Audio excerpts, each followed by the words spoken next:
এখন থেকে স্টুডেন্ট পড়ানো বাদ দিয়া চিন্তা করছি টিকটক করবো।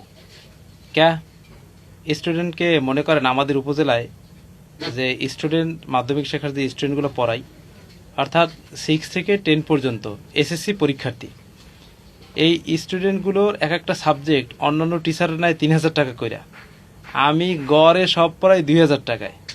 অর্থাৎ বাংলা সেকেন্ড পেপার, ইংরেজি প্রথম, ইংরেজি দ্বিতীয়, এরপরে গণিত, এরপর আপনার যদি ক্লাস 9-10-এর হয়, যদি কারো পদার্থবিজ্ঞান থাকে পদার্থবিজ্ঞান, এরপর রসায়ন বিজ্ঞান, জীববিজ্ঞান, গণিত, উচ্চতর গণিত।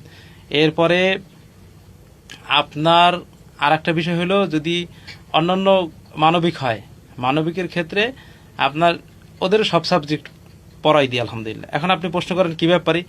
আল্লাহ তাআলার রহমতে ইনশাল্লাহ বিএসসি, বিএসএস, এমবিএ এগুলো আলহামদুলিল্লাহ কমপ্লিট।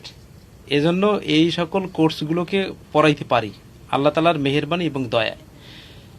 এখন এদেরকে যদি পড়া নোট করে দিই, পড়াই দিই, তারপরে আপনার পড়াগুলো যদি বারবার পরে মুখস্থ করাই দিই, তা এরা গার্ডিয়ানদের কাছে কি বলে জানেন?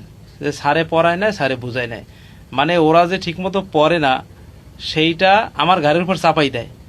তাই এখন চিন্তা করছি কি এই সব কষ্ট করিয়া না পড়াইয়া টিকটক করবো। হ্যালো গাইস, আজকে থেকে আমি টিকটক করবো। আমি টিকটক করলে মনে করেন অগস্তিতে সেলিব্রিটি হয়ে যাবো, লাগবে না আমার এত কষ্ট করা। আপনারা কি একমত? একমত থাকলে আমাকে জানাইয়েন। টাটা।